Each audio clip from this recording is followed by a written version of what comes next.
What's going on, my good people? Mike Hidalgo here. Thank you for joining us on another FCP Hero DIY. Today, we're going to be working on a 2011 Audi Q7.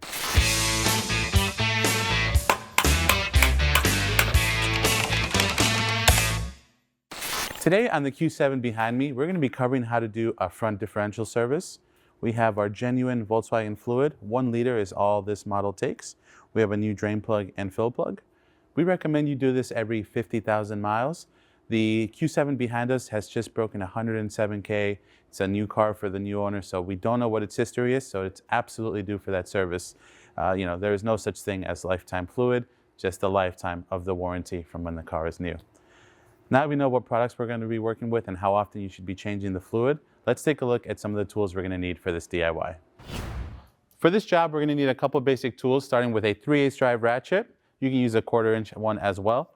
A 10mm socket, a T25, that's going to be responsible for removing the shields underneath the vehicle.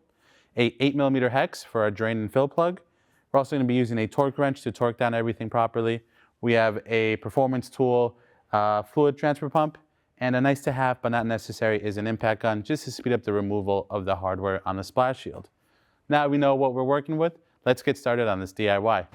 All right, my good people, we are under the Q7. To access our forward differential, we're gonna have to remove this skid plate. It's held on by 8 10mm bolts, so let's zap those off.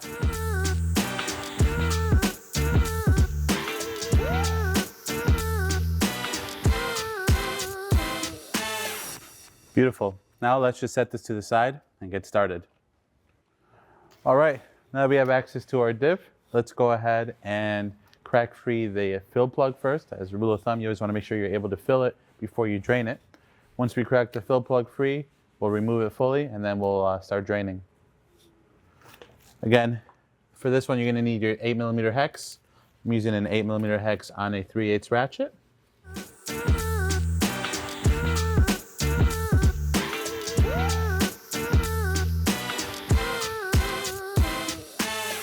All right, set that to the side. And now we have our drain right at the bottom here. Get our 8mm situated nice there.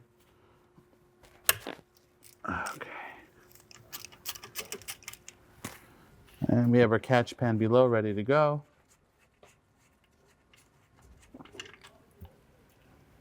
Beautiful. Let's give that a few minutes to drain properly. Then we'll get our new drain plug, tighten that up, and then we will start filling. Now that everything's done dripping, we're going to go ahead and install our new drain plug. Give everything a little wipe.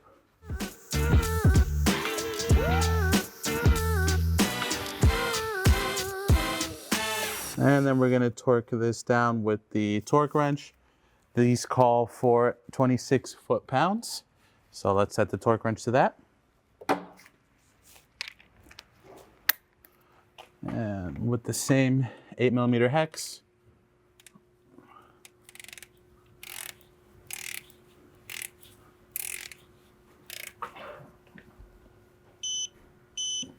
beautiful.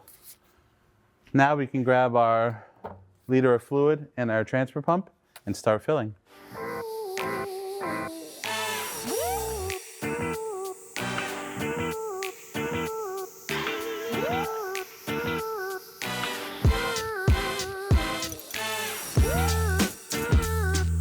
And basically we're going to fill, this calls for 1 liter.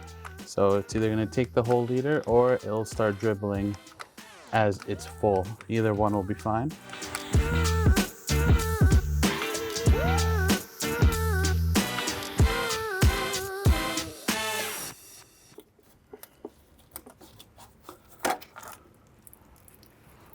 We're going to let that stream come down to a slow dribble and then we'll reinstall our new fill plug. Now that it's slowed down to a baby drip, we can go ahead and install our new fill plug. Let's see if we can get that in here by hand first.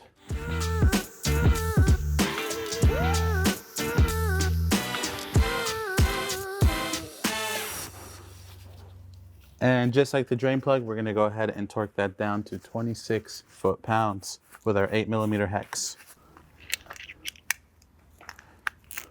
See if I can snug it up a little bit more with the normal ratchet, and then we can fit our torque wrench in here. Snug that up by hand in case we can't get the torque wrench back in there. Since this is just the fill plug, the most important one is the drain. We don't want that one leaking. While the fill one can leak, it's going to be unlikely. There we go, baby. Come on. There she is. Perfect. The trick was to snug it up with the ratchet, and then you can fit anything bigger like a torque wrench in there. Now we can go ahead and reinstall the skid plate. It's held on again by 10 T25s and 8 10mm bolts. So let's zap that back on.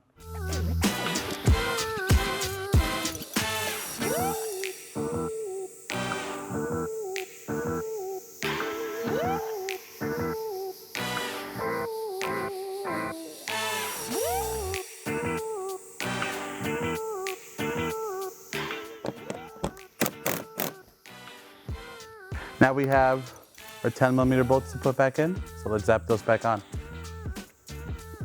along with the remainder of our skid plate.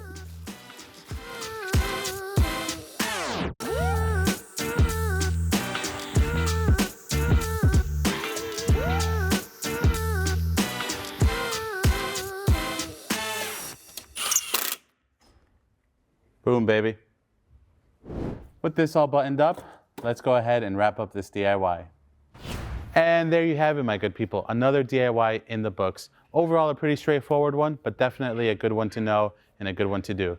If you like this video, please be sure to give it a thumbs up. If you have any questions or comments on what we did today, leave them in the comment box below. And if you like this DIY and you want to see more like them, please consider subscribing. We make new ones all the time. As always, thank you for watching. We'll catch you on the next one.